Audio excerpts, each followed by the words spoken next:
So how many of you have been told that a Christmas tree is an idol that you are worshiping and it's of the devil? Okay. Immediately, I asked a little about this, and he told me, open this Bible and read.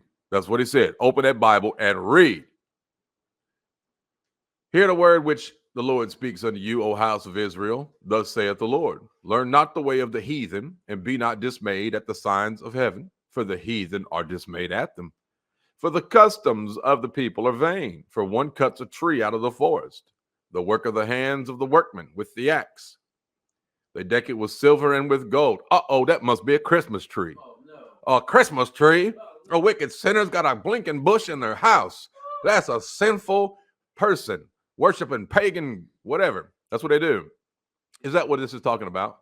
You better read carefully. They fastened it with nails and with hammers that it move not. Well, I ain't never seen no Christmas tree get up, move. It says, they are upright as the palm tree, but speak not. They must needs be born because they cannot go. So they don't have feet to walk around. Be not afraid of them. How many of you been afraid of Christmas trees? Are you sure they got them lights on it blinking and stuff? They could electrocute you or something, right? It says, for they cannot do evil. Well, what are they talking about? Neither also is it in them to do good. Okay. So what are we talking about here? Are we talking about a Christmas tree? Absolutely not. What are we talking about? Statues? Oh, yes, you got it. Well, right here's one of them. Wow, there it is. They went in the forest. They chopped down a particular tree. They with the workmen of the axe. They chop it down. Then they bring it and they deck it with silver and gold, and it has to be borne, carried. Okay, this is statue. These are idols, and they carry them around, and the people are in fear of them. That's not a Christmas tree. So, in other words, you who have been telling people that they're in sin for having a Christmas tree are guilty of what? Of what? Commandments of men. Yes. And guilty of heresy and accusers of the brethren.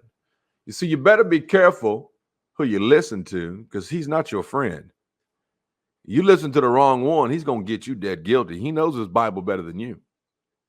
You better understand he is doing everything on purpose to make sure that you're guilty.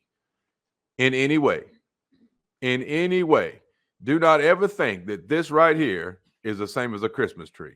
A Christmas tree is harmless. I don't care what they told you, because 2,000 years ago, there were pagans and they had the Yuletide. I don't care nothing about a 2,000-year-old nitwits running around the bushes.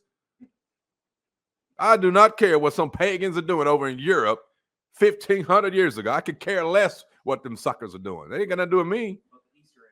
I don't care nothing about them and their Easter egg. I could care less. No Ishtar around here. Ishtar gets slapped right off the property. I'll tell you, there is no none of that stuff. You have to do something to be guilty of something. You can't invent something to say, aha, because 500 years ago or 5,000 years ago, whatever you're saying, all of you were worshiping. Let's just see. Let's just get you all guilty. We'll show you how this works. You're all about to be dead guilty. This right here, what you're looking at is in mythology. This is the goddess Nike. Now, all of you who are wearing Nike products are guilty of worshiping Nike. Did you know that? By the same level of judgment you've dished out to a person with a Christmas tree, you're now guilty of 2,000 years ago, 3,000 years ago, worshiping of Nike, the goddess. That's what you're guilty of. By the same measure that you dish out will be measured back against you. You have cast out commandments of men and turning things that are just simple, pure, into something that's calling them sinful and accusing people. Well, that level and measurement of judgment shall be turned back to you. So now you're all dead guilty for wearing Nike tennis shoes. Does this make sense? Your stupidity has put you in a trap. Accusing somebody of something that is stupid, that has nothing to do with any of the stuff that you're speaking, has now put you in damnation. So you better watch your mouth. You better seek the Lord on truth. You better seek the Lord in his way in what is sin. You have no discernment this generation. Zero. That puts you in a bad situation. Very bad. And probably the most dangerous situation to be in is a person without discernment. So are you guilty for worshiping Nike? Are you?